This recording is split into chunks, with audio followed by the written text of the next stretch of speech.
देश संविधान से चलेगा, न कि राजा डंडा चलेगा। तो इसलिए हमारी मांग है कि अगर लोकतंत्र बचाना है तो संसद भवन से सिंगुल को हटाना है। कि उन्हें ये लगा होगा कि प्रधानमंत्री जी जब शपथ लेने गए थे तो प्रणाम नहीं किया था, हो सकता है इसी वजह से उनकी भावना इस तरह की आई हो कि हटे। आपके क्षेत्र की जनता ने आपको विकास के कार्यों के लिए चुना है कि यहाँ पर आकर इस तरीके की विवादित राजनीति करने के लिए? देखिए, बिल्कुल हटाना चाहिए, क्योंकि ये लोकतंत्र है, डेमोक्रेसी, और वहाँ पे अब राजतंत्र तो रहा नहीं।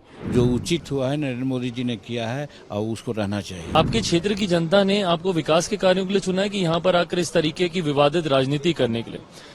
भाई, जिस तरीके से ऐसे प्रतीकों को गलत दृष्टि में इतने दशकों से दिखाने का प्रयास किया गया, आज जब हमारे प्रधानमंत्री जी के द्वारा उन्हें उचित सम्मान दिया जाता है, क्यों इन सारी चीजों से ऐतराज होता है?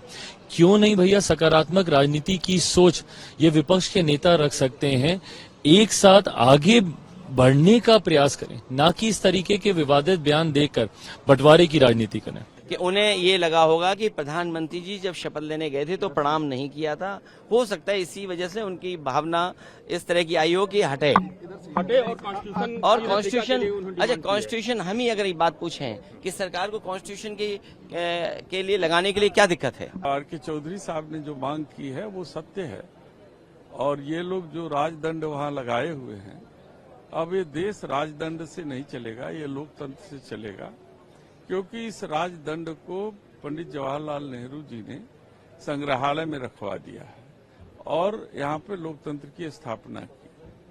और मेरा मानना ये है कि ये लोग लोकतंत्र को हटा करके राजतंत्र लाना चाहते हैं, उसके प्रतीक के रूप में राजदंड को वहाँ पे स्थापित किया है। इसलिए आर.के. चौधरी साहब ने अपनी भावना को लोकसभा के अध्यक्ष के सामने रख दिया है और मांग की है। इन्होंने क्या सोच रखा है कि रोज कुछ सेंसेशनल बात ऐसी बोलनी है कि हम चर्चाओं में आ जाएं?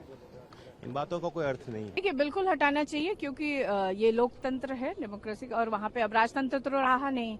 तो अगर सिंबल को लगाना ही चाहिए तो उसको म्यूजियम में रखना चाहिए, जहाँ की देश के सभी लोग जाएं और वहाँ पे उसका दर्शन भी करें, जो लोग देखना चाहते हैं। तो ये अच्छा, जिसने भी ये मांग की है, बहुत अच्छा, और हम लोग उसको सपोर्ट करते हैं। भारतीय जनता पार्टी कह रही है ये तमिलनाडु के लोगों का, नहीं, मैं कह रही हूँ कि ये डेमोक्रेटिक है, अब राजतंत्र रहा नहीं, और वो राजतंत्र का प्रतीक है, इसलिए उसको हटाना चाहिए। तमिलनाडु के लोग, नहीं, किसी का भी अपमान नहीं है। आप बताइए, म्यूजियम में बहुत सारी ऐसी चीजें पुरानी जिसकी रखी हुई है, तो किसी ने भी अभी तक तो ये नहीं कहा कि किसी राज्य का अपमान हो रहा है। बहुत सारे राज्य की अच्छी चीजें वहाँ पे रखी हुई है, तो इसमें तो कोई अपमान की बात तो है ही नहीं ना। मैं कह रही हूँ हमारे देश के ही म्यूजियम में, मैं नहीं कह रही हूँ कहीं की और आप रखिए। आप म्यूजियम में, नेशनल म्यूजियम में उसको रख दीजिए। तो उनकी मामला है, वो कर रहे हैं, जो उचित हुआ है नरेंद्र मोदी जी ने किया है और उसको रहना चाहिए।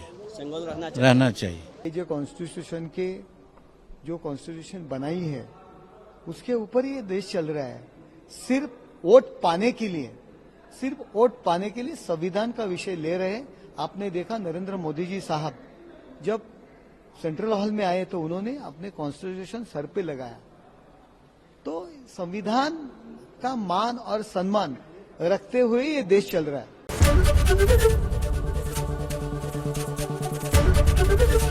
एबीपी गंगा, खबर आपकी, जुबान आपकी।